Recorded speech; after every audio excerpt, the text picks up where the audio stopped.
My parenting stereotypes. But anyway, now on a serious note, now that I've woken you up a little bit. On a serious note, I want to talk to you about my personal future plans. Inshallah ta'ala. That's actually my obligations in the United States. Many of you are familiar. I'm in charge of the DREAM program. And a good part of my year is dedicated to the students that commit themselves to the DREAM program. This year, alhamdulillah, by the grace of Allah, I had the opportunity with my wife to go and perform the Hajj. May Allah accept it from all the Muslims. So when I came back, I felt I have more clarity about what I should be doing with my life more than I've ever had before. And I made some serious life decisions after coming back that I'd like to share with you, and I'd like to garner your support for those decisions, inshallah ta'ala. Okay? So the first thing I realized was, even though I really, really enjoy traveling and I see a lot of benefit in traveling, the real benefit that I've been able to give to anybody else or myself is actually virtually.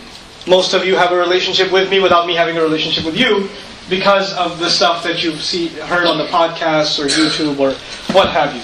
And there are a lot of important subjects that I feel haven't gotten attention in the ummah that need to get attention, that either need to get attention from me or people that are more qualified than myself, and I can facilitate those discussions, that I need to focus myself on.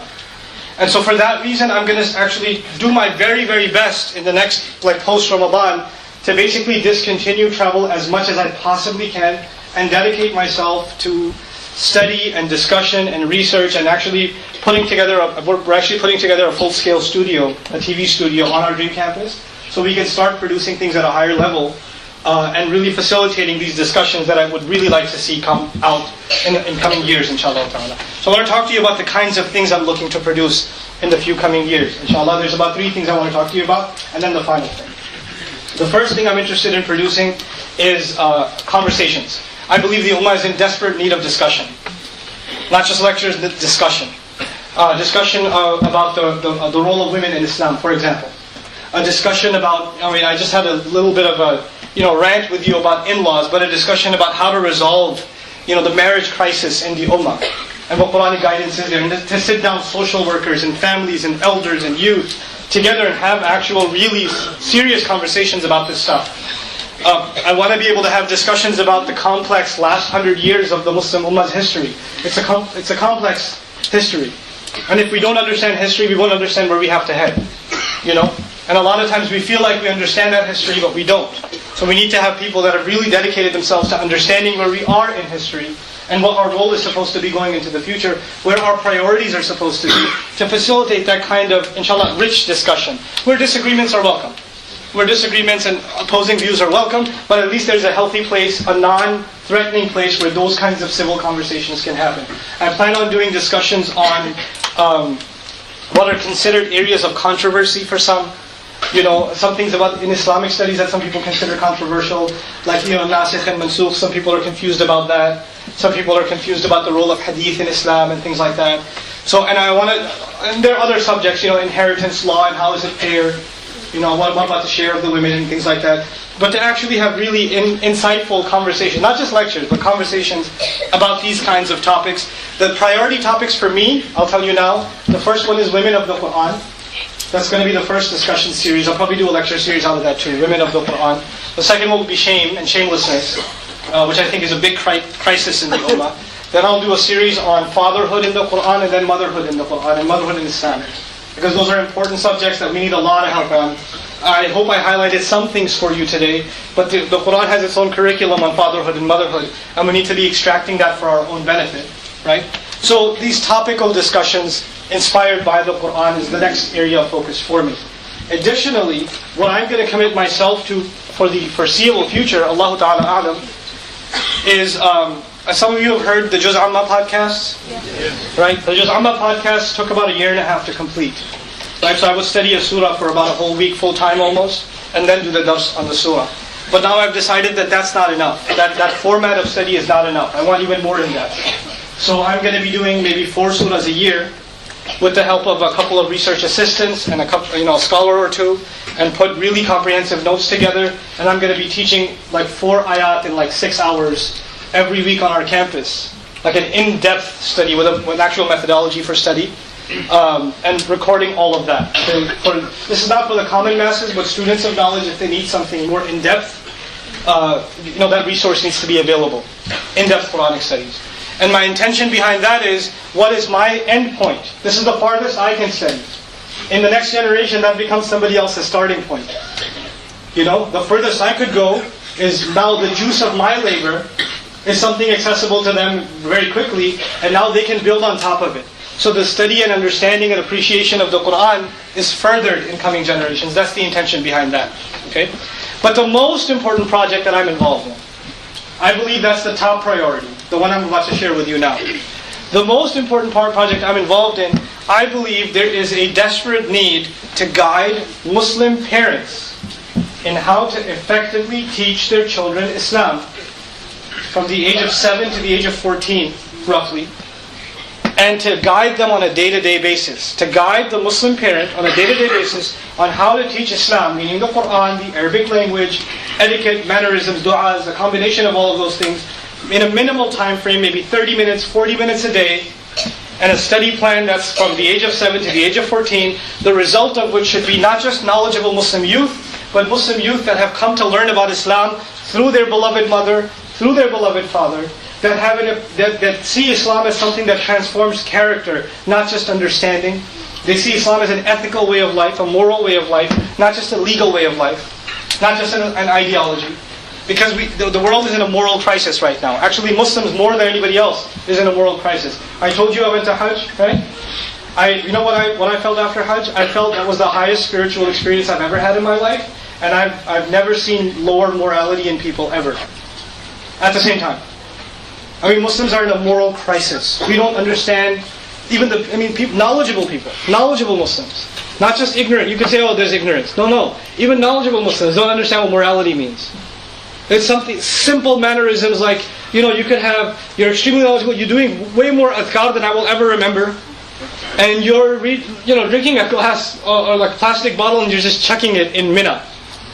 Right? That is sacred land. By the time we're done with Muzdalifah, it looks like a trash dump. Who does that at Big Ben? Who does that at the Washington Monument? Who throws trash at the White House? Those are not sacred grounds, but people have respect for those places, right? This is sacred land. Look at it at the end of when we're done with it, at Hajj.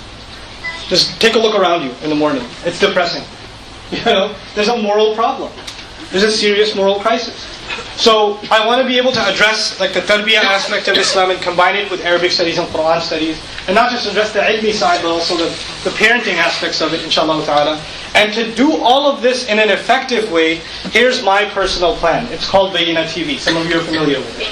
It's at bayyina.tv. That's the address for it, okay?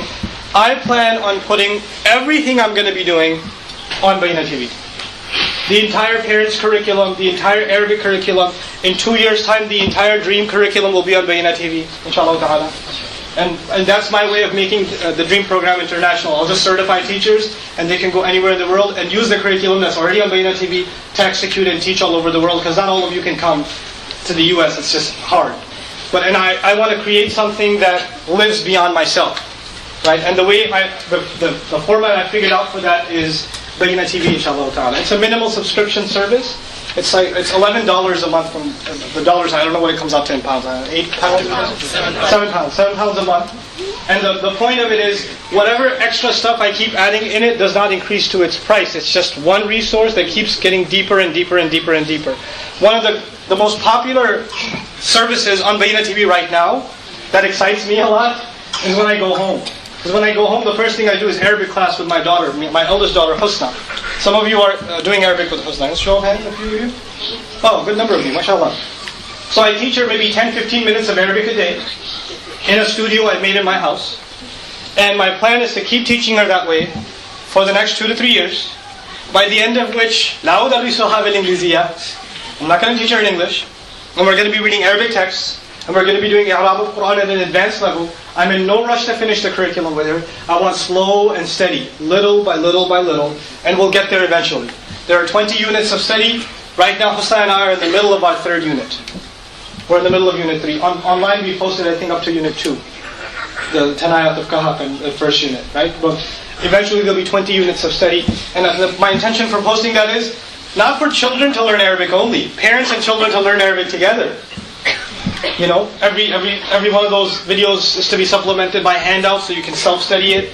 You know, share those notes, take a self-taken quiz, look at the answer key, build a little bit of Arabic at a time. You know, and it's manageable, 15 minutes a day, 20 minutes a day, it's nothing. I know, alhamdulillah, already there are Islamic schools in some parts of the world, like there are a couple of schools in Singapore, there's some in the United States, that are actually showing the Arabic with husna in the classroom, and then they're doing the exercises in the classroom. They've made that their class curriculum, you know. So I figured if I'm going to do something for my own children, why can't I just do that for everybody's children? You know? That was my intention. And so I feel, this is my final comments to you guys, I feel the most important area of Islamic education is not adults. I feel the most important and the most unaddressed area is educating parents and how to be parents that teach Islam. Islamic schools will teach Islam, masjids will teach Islam, videos will teach Islam, but the real Islam will be taught when mother and father teach Islam. You know? That's when real Islam will be taught. Mother and father have to teach Islam. And sometimes mother and father don't know how to teach it. They don't know what to say. They don't know what to watch, where to go. So that's what I want to do. I want to be able to create those resources so you can facilitate the teaching and the learning yourselves. Inshallah ta'ala. And wallahi, you know what my intention by the end of this thing? You know what? I'm a dreamer. No pun intended. So my dream for this thing is to have, within the next 2 to 3 years, 100,000 followers. You know, into the program. We have about 3,000 and change followers already. But to have 100,000 followers worldwide. And my vision beyond that is to, when we have that many followers, is to actually create entire TV production studios and start producing documentaries and films on Quranic topics. And to keep building this library. So it becomes this endless resource of a wealth of information on a variety of topics. And then what I want to do after that is even crazier. I want to, if we get to like 500,000 followers, then you know what I'm going to do? I'm going to open up Bayna Dream campuses all over the world. And do it, yeah, inshallah. When we get there. You guys have to help me get there. You know? And when we get there, then the tuition will be free.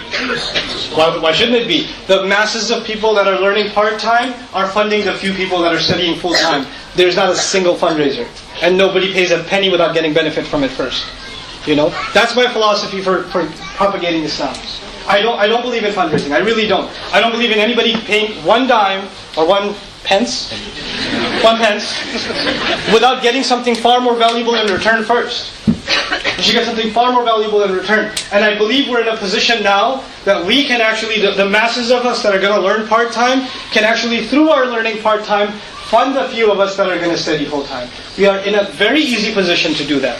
It just needs to be supported. It's really exciting. Eventually, I'm going to, I told you I hang out with the rabbi? I'm going to record all my conversations with him. I'll put them on TV. Why not? I'm going to have conversations with, Christian ministers about their faith. Not debates. I'm not interested in debate. I'm beyond that point. Look, our religion, Muslims aren't going anywhere. Christians aren't going anywhere. They are a reality on this planet. Deal with it. What we can do is understand each other and clarify our positions to each other, and whoever is sincere will come to the faith. That's what we have to do. We have to clarify our position and not be apologetic. That's real interfaith dialogue. Interfaith means let me clarify my position and let me clearly understand your position and let me be very clear about where I disagree with you. I respect this rabbi a lot, Rabbi Hanan. I respect him. You know what he did last week? Or 2 weeks ago, he went to a church in Texas, in Dallas. That ain't no joke. That ain't no joke. He went to a church in Dallas and said, "Why are Jews mad at Jesus?" That was his lecture.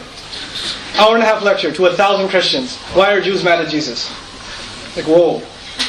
That's pretty messed up. Why would you be mad at a messenger? But it's pretty gutsy. But I want to facilitate these discussions. And I want your support in being able to do so. I want to bring this service to places like Pakistan and Bangladesh and Europe and everywhere. The last part of my vision, and I'm done talking to you guys. This is the last part of my vision. This is maybe 6-7 years down the line, inshallah ta'ala, if Allah wills. What I want to do, here, please listen to this carefully, okay? I personally believe that most Muslims are far from deen. That's the reality.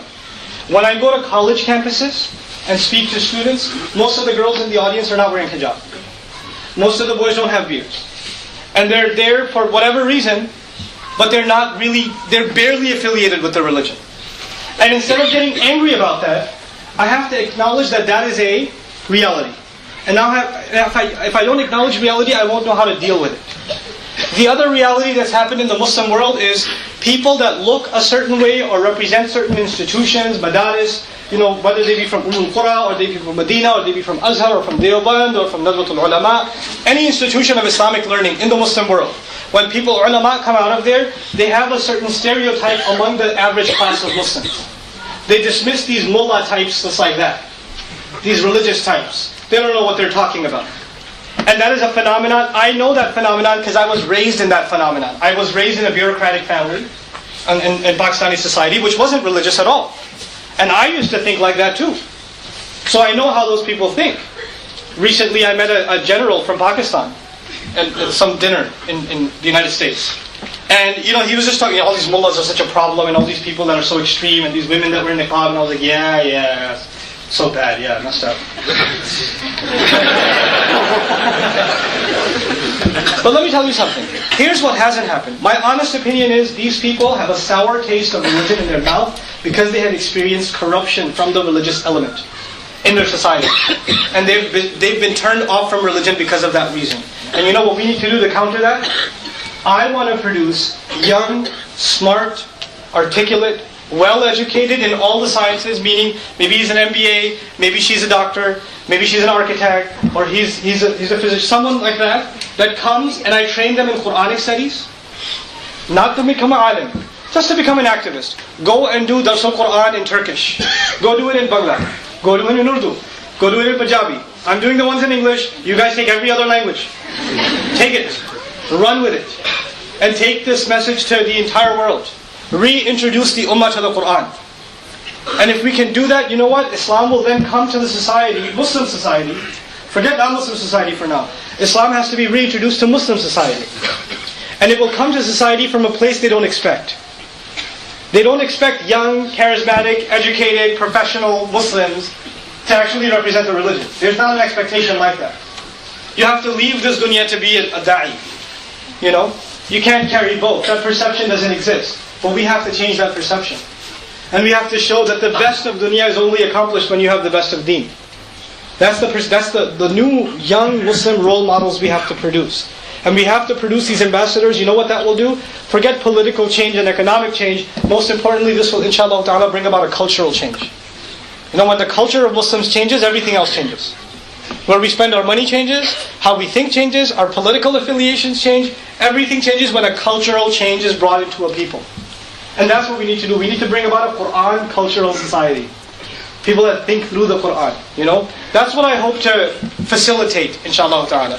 Myself and the help of other, really qualified scholars that I think can really add to this effort. And in order for this vision to be realized, Bayinat TV has to take off. Because if this thing doesn't take off, then none of this happens. But I'm actually, personally, I'm totally confident that before Ramadan it will be 10,000 followers, inshallah ta'ala. So I make dua that you guys at least check it out, explore it, start learning a little bit. Because there's hundreds of hours of video on there already. Don't go through all of it. Little measure, 20 minutes a day. My recommendation, do one Arabic with Husna, then do one Dars of Quran the next day, then do another Arabic with Husna, then do a divine speech. Mix it up. Don't do like every day I'm going to do Arabic with Husna. Don't do that. Just little by little by little. It's okay. Measured steps. And you do that, inshallah ta'ala, you'll experience a lot of benefit like so many families are already experiencing, inshallah ta'ala.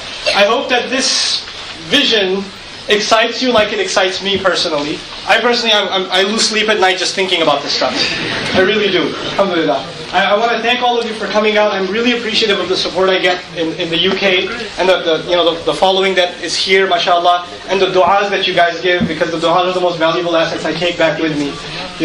So I sincerely I hope that you guys make lots and lots of du'a that good comes from these efforts, and that Allah Azza wa Jal guides these efforts, and that are maintained, that our sincerity, all of our sincerities are maintained, and that as a result of being people of the Quran, Allah unites us under His shade on the Day of Judgment. Ameen ya Rabb. Barakallahu li wa lakum.